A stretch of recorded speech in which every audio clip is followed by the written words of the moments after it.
Hello, ladies and gentlemen. Her Excellency, Minister for Foreign Affairs and International Cooperation, Francophonie of the Democratic Republic of Congo, His Excellency Therese Wagner, just finished the meeting of the Security Council, and she's ready to make a presentation and receive questions from you.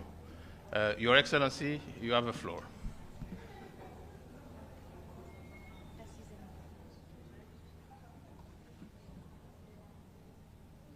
So I was supposed to say good afternoon, but it's good evening. Ladies and gentlemen of the press, today I address the UN Security Council on the grave situation in the Democratic Republic of the Congo for the second time in 48 hours. We are at critical juncture, and I felt it was my duty to reiterate on behalf of the government and the people of the DRC the urgent need for decisive action by the Council. I welcome the fact that the Council has recognized Rwanda's responsibility for the violation of our sovereignty and our territorial integrity, as well as the violence currently unfolding in Goma. However, words have not been enough to end the human suffering and the aggression and onslaught on Goma. It is now time for the Security Council to act. Millions have been displaced, thousands are trapped in the besieged city of Goma with restricted access to food, water, electricity, security. Countless lives have been lost. Enough is enough. Rwanda cannot be allowed to continue to act with impunity, and I therefore called on the Council to act in defense of the principles of multilateralism and international law. The DRC welcomes the decision by Germany, not a Council member, to cancel its planned meetings next month on development aid with Rwanda and to urge Rwanda and the M23 to withdraw their troops. This is an example of the kind of action that we are calling for the rest of the international community to take, whether they are Council members or not. The Security Council should take note. They cannot remain silent or inactive any longer. As I stated in the Security Council today, we demand 5 immediate actions, very actionable and very precise. Firstly, the unconditional withdrawal of Rwandan troops from sovereign Congolese territory. There is no path to sustainable, peaceful resolution without this crucial step. Secondly, it is imperative that the Council introduces sanctions targeting the command structure of the Rwandan Defense Forces to undermine its ability to wage war against the DRC and its people. Thirdly, the introduction of an embargo on Rwanda's illicit exploitation and exportation of mineral resources in the DRC will stem the financing of this aggression. As a reminder, the United Nations Group of Experts report, the last one, indicated that over 150 tons were illegally mined on a monthly basis and exported by Rwanda under the label of Rwandan minerals. Thank you. Fourthly, we are calling for the suspension of Rwanda as a contributor of troops to UN peacekeeping missions. We need to end the double standard, where Rwanda is able to contribute to UN peacekeeping forces while its troops kill members of the MONUSCO mission and the SADC mission. In less than 4 days, over 14 peacekeepers were killed, and this in absolute impunity. Finally, there must be total transparency in arms transfers to Rwanda in order to stem its ability to stoke further violence. This aggression is not only a threat to the DRC, but also to the entire region and the principles enshrined in the UN Charter. It is time for the United Nations Security Council to act decisively and send a clear message that Rwanda's aggression and impunity will not be tolerated. As I said to the Council, the rules of multilateralism apply to us all. There is no Rwandan exceptionalism. Thank you.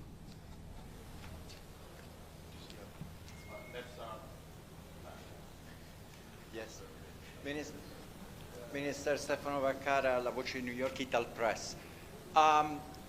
We heard what the Security Council, they did a lot of speeches about which of the P5, which one is not doing and didn't satisfy you or what you expected, and why the Security Council is still not doing what you expected the Security Council to do? I think We took note of the statements made by all the members of the Council, P5 and non-permanent members. We also know that there are these public statements, but right now the Council is also meeting behind closed doors. And so what counts for us, most importantly, is the outcome of those deliberations.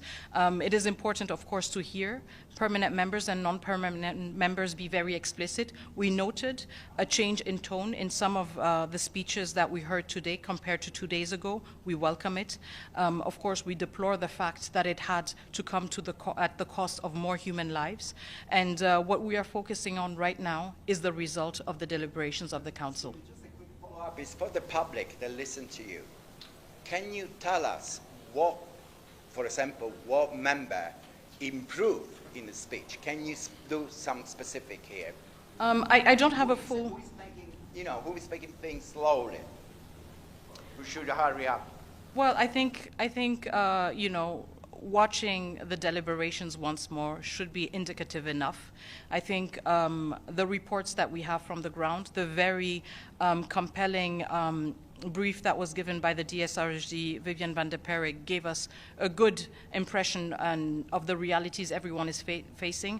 And so I would rather invite those with this very specific curiosity to themselves analyze what the different members of the Council said. And I think this is also the important thing, the fact that everything is documented and history will be able to hold everyone accountable for their words or their silence. Thank you. Thank you very much, Foreign Minister. Lenka White from Russian RIA Novosti. If I can ask, please, have you tried to get in touch here or outside with the United States or Russia for additional help with the situation? Thank you. We have strong bilateral ties with nearly all members of the Security Council. When it comes to the permanent members, we have direct contacts and we have diplomatic representations in all of them. So I can reassure you that interactions have always happened, that we have always relayed our messages, and that we have always advocated for a strong stance of these countries that we all consider partners in the United Nations Security Council. So we engage with all stakeholders. Of course, we engage with the UN permanent, the permanent members of the Security Council with a more robust stance because they do have a privileged position of being permanent members of the Council, and that comes with specific responsibilities. And we do engage robustly with them to remind them of that. And we do it with all of them. Thank you. During your stay here, right? Of course, we engage with everyone. Okay, Thank you. Let's make this way. Yeah. Go there, and we're going to come back. Me- Thank you, merci monsieur. Madame la ministre, bonsoir, Karine Autonne de Radio France Internationale. Bonsoir. Je rebondis sur la question de mon collègue italien, puisque vous avez bien souligné ces deux derniers conseils, comment le Conseil était gelé, qu'il était silencieux. Est-ce que, à votre avis, le Conseil est gelé parce qu'il attend que l'Union africaine se positionne plus clairement?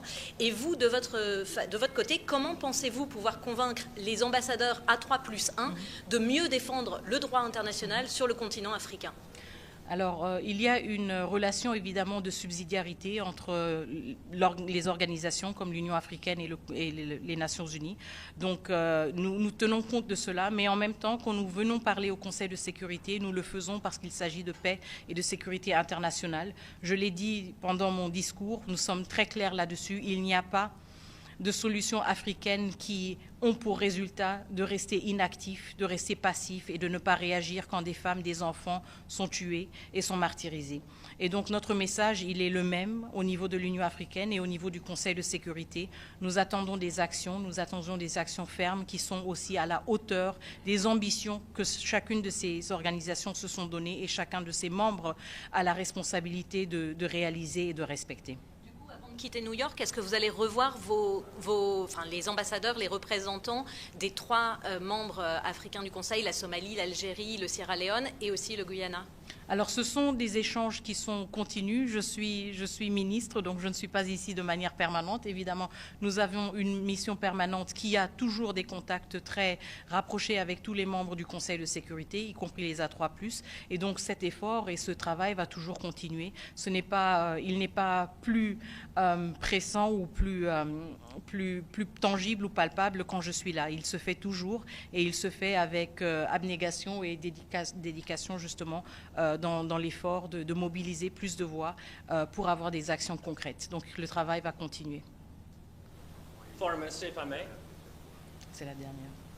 You've come with a long list, Sherwin Rice, South African Broadcasting. You've come with a long list of demands in terms of action from this council, but you might be well aware that this council is notorious for inaction. So I wonder if you might not be better off finding solutions elsewhere. You know, there was a ministerial meeting which you participated in at the African Union, Peace and Security Council today.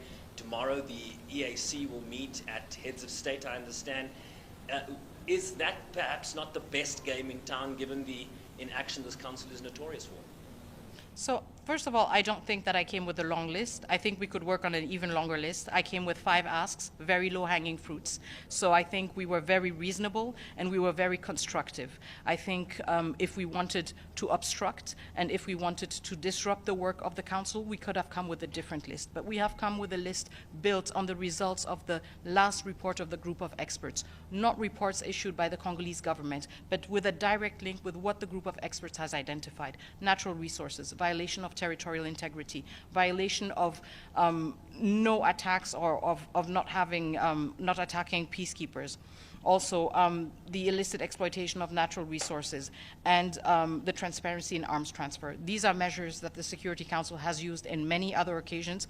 We are from the DRC. We have been under a sanctions regime, so I know what I'm talking about. These are low-hanging fruits. It is not a long list. And we will not tire of holding every entity we are a member of accountable in terms of its responsibilities. Your expectations of the EAC and the AU?